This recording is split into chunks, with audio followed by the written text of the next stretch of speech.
As far as I'm concerned, Pokemon are good for two things and two things only. That's collecting them and making them fight to the death in glorious, bloody combat. But do you ever wonder which ones make for the best killers? Hey, I'm Nervous Nick for Screw Attack's Top 10 Deadliest Pokemon. Number 10.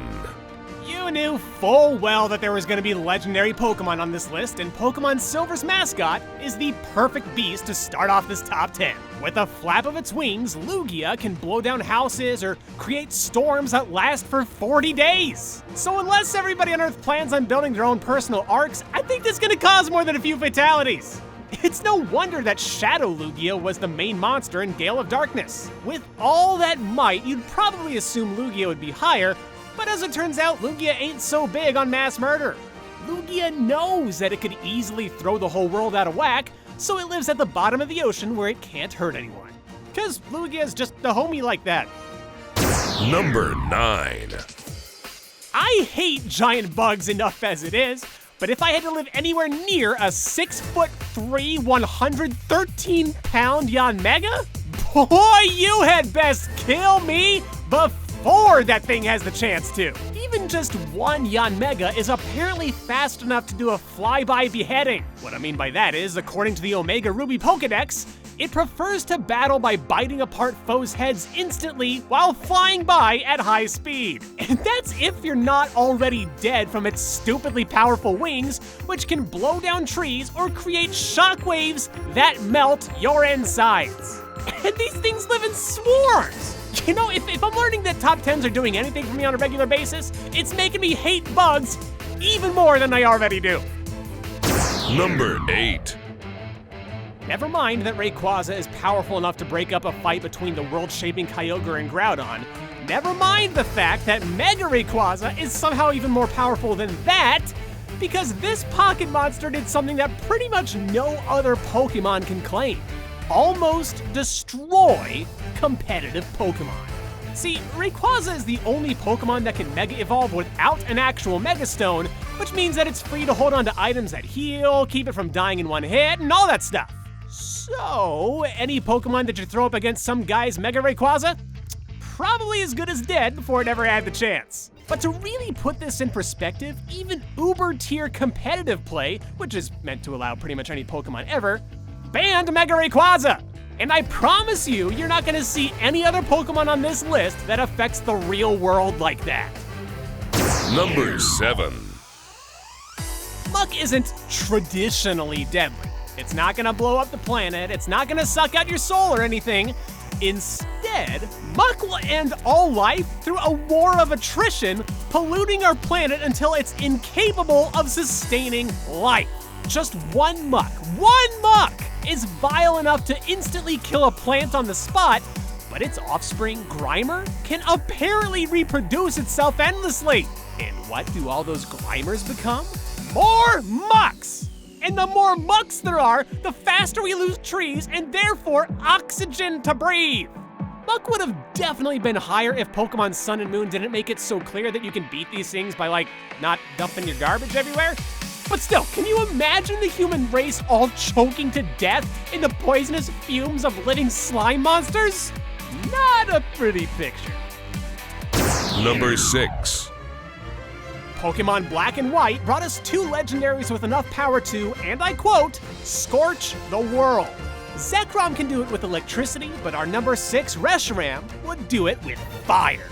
This one was almost a toss-up between the two, but only Reshiram's overdrive mode is said to be able to heat up the atmosphere and change the world's weather.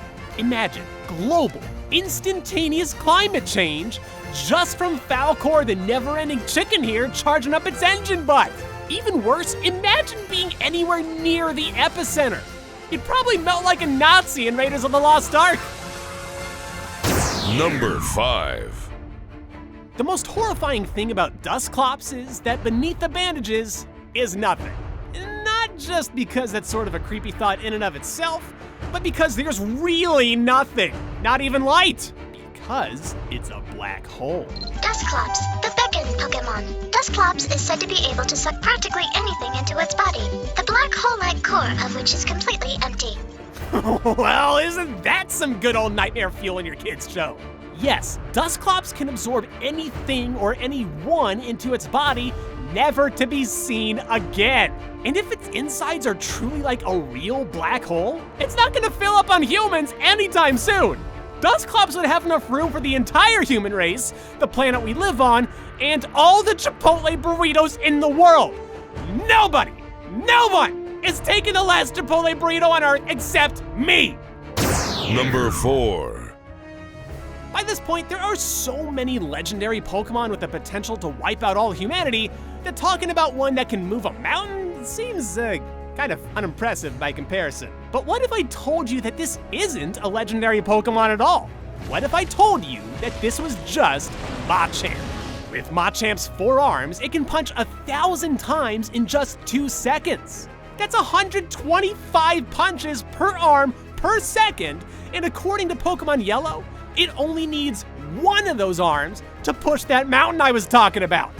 You know, I'll bet humanity wishes Machamp was a legendary Pokemon. Cause at least that way you know there's only like 1, maybe 2 of them running around.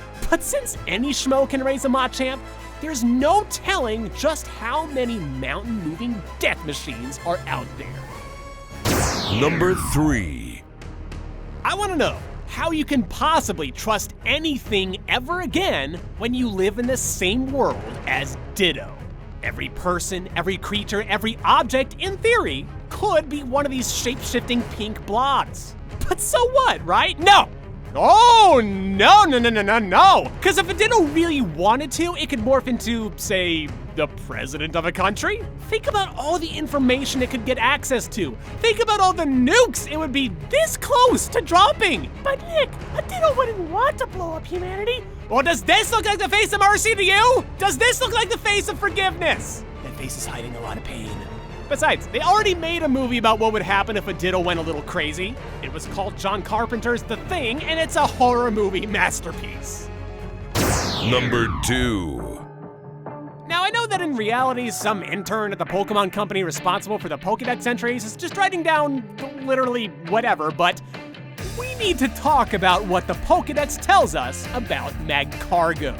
If you so much as touch Magcargo's fragile shell, you will unleash upon this Earth the hell that is its 18,000 degree Fahrenheit body temperature. That's almost twice as hot as the surface of the sun. So unless you contain all of these Magcargos in something like the Large Hadron Collider or something, say goodbye to planet Earth. Even the hottest parts of our planet's core only get to like 13,000 degrees, so if you bring those temperatures to the surface, you will melt the entire Earth from the top down.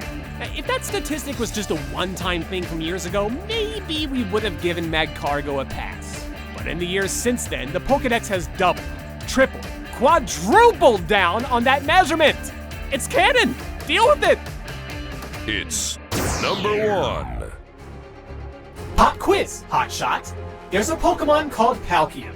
When Palkia's heart beats regularly, space becomes more stable. If it stops beating, it blows up. What do you do? What do you do? Well, for one thing, I'd make sure that nothing ever kills Palkia. The good news is that Palkia is a legendary Pokemon, which means it's already pretty tough to bring down. And even if you try, it can rip through the fabric of freaking space. But if someone ever did kill Palkia, I'm pretty sure all of reality would collapse. No more you, no more me, no more anyone. So in an ironic twist, the deadliest Pokemon of all is also the only one you never want to exterminate. Just hit it with your Master Ball, keep that crap safely stored in like an orbiting satellite or something, and never worry about the end of all existence ever again. For my secret number 11, the bottom of the ocean is a scary enough place in real life, but the same is true in Pokemon. A lot of that is Gorbis's fault. Yeah, I know it's hard to be afraid of a fish that wears a seashell bra, but Gorbis will use its proboscis to drink the fluids out of your body and let your lifeless husk get eaten by predators. Is there a worse way to go than that? I cannot think of one.